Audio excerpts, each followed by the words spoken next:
माझ्या मितवा भाग 7. नमस्कार मित्र आणि मैत्रिणींनो, तुम्ही जर आमच्या चॅनलवर नवीन असाल तर चॅनलला सबस्क्राईब करा आणि बेल आयकॉन प्रेस करा.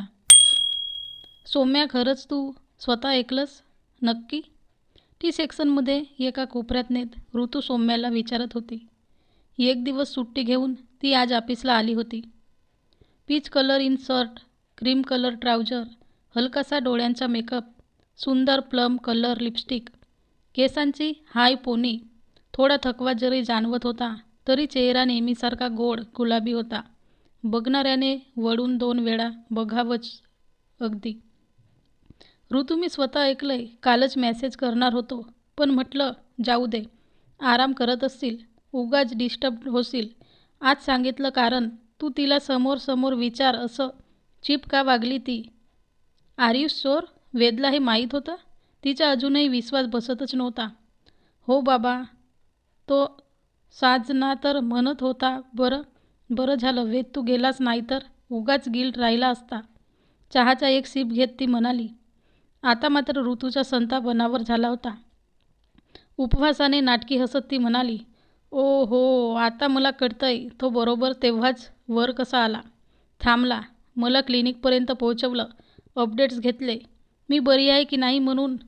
दॅट्स मीन त्याच्या लाडक्या रेवूवर प्रकरण सेकू नये म्हणून ही धडपड तर. आणि मी मूर्ख, मला वाटलं.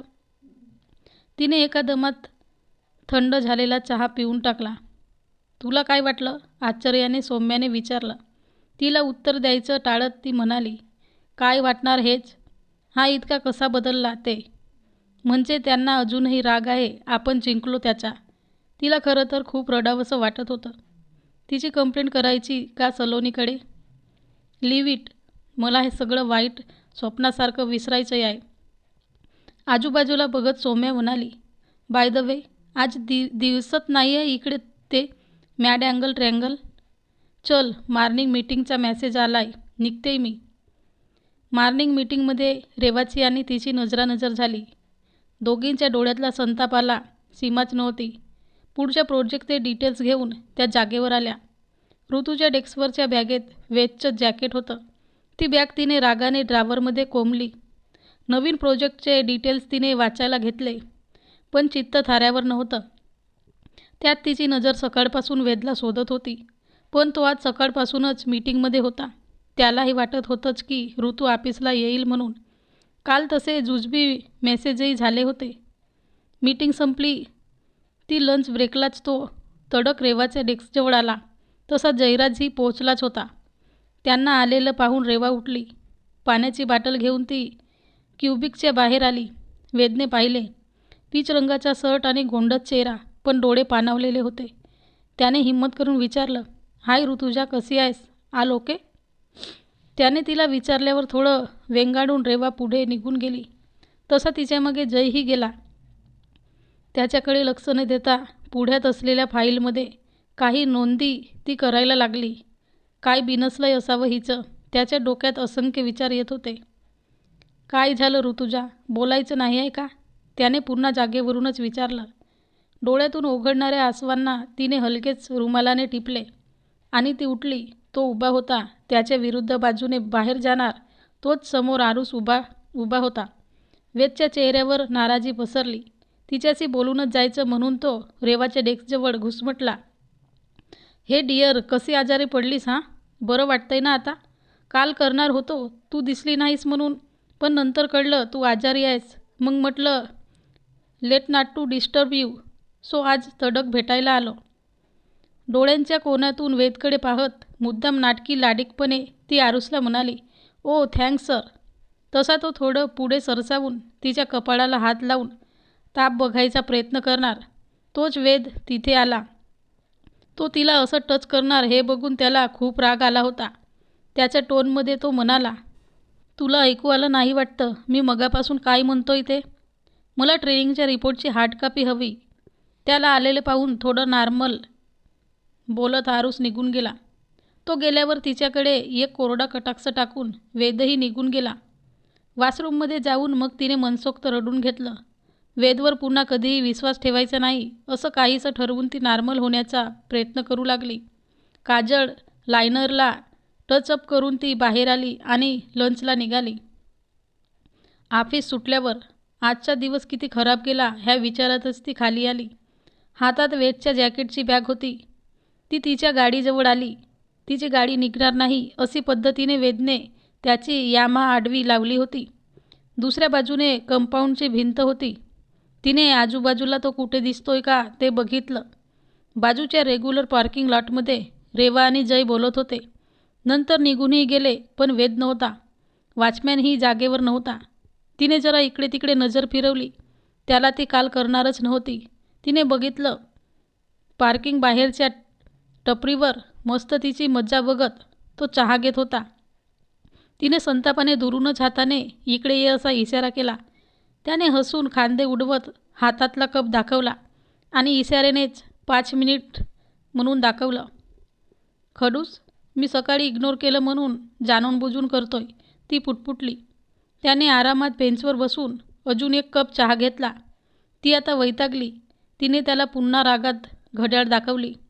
पुन्हा 5 मिनिट असं दाखवत तो हसला. तिने रागात एक लाथ त्याच्या गाडीच्या टायरला मारली. त्याला हसू आलं. त्याने पैसे दिले आणि तो गाडीकडे यायला निघाला. दिवसभरातून आता कुठे तिने त्याच्याकडे पूर्ण बघितलं होतं.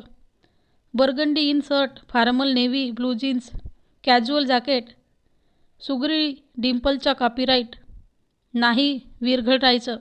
स्वतःला बजावत तिने निग्रहाने त्याच्याकडे बघायचं टाळलं. दुसरीकडे लक्ष वळवलं. तिच्याजवळ आल्यावर तो म्हणाला, येस मॅडम, बोलावलं होतात का तुम्ही? त्याच्याकडे रागाने बघत ती म्हणाली, वेद, नाटक नकोय, गाडी काढ. त्याने शांतपणे गाडी काढली आणि तिच्या गाडी शेजारी लावून त्याच्या गाडीला टेकून उभा राहिला. तिने जॅकेटची बॅग त्याला दिली. थँक्स, ती कोरडेपणाने म्हणाली आणि ती गाडी चालू करायला म्हणूनच चावी लावायला गेली तसं तिचा हात चावीसकट पकडून थोडं त्याच्याकडे खेचलं. तिचा चेहरा त्याच्यासमोर आला. तिच्या डोळ्यात पाहत तो म्हणाला, काय झालं ऋतुजा, का चिडली? कारण तर कळू दे. हाताला हिसका देत हात सोडवत डोळ्यात जमलेलं पाणी पुसत ती म्हणाली, कारण जाणून घेऊन काय करशील आता? मी बरी आहे, एकदम फाईन. तुझ्या रेवूने मला मुद्दाम सेक्शनला अटकवलं आणि नंतर तिच्यावर काही प्रकरण सेकायला नको, तुम्हाला गिल्ट नको म्हणून तुला माझी मदत करावी लागली. So sorry for that. तुला सगळं माहीत होतं वेद, का वागलास तू असा? I can explain this Rutuja, फक्त माझं पूर्ण ऐकून घे, तो विनवणी करत म्हणाला. नाही ऐकायचं मला आणि बोलायचंही नाही आहे. तिने डोळे पुसले. हे बघ ऐक, मला माहीत नाही तुला हे कुणी सांगितलं, पण मी सांगते ते ऐक. मी जे केलं ते कुठलंही गिल्ट वाटू नये म्हणून नाही, तर खरंच तुझी काळजी न बस काळजीच हेच कारण होतं.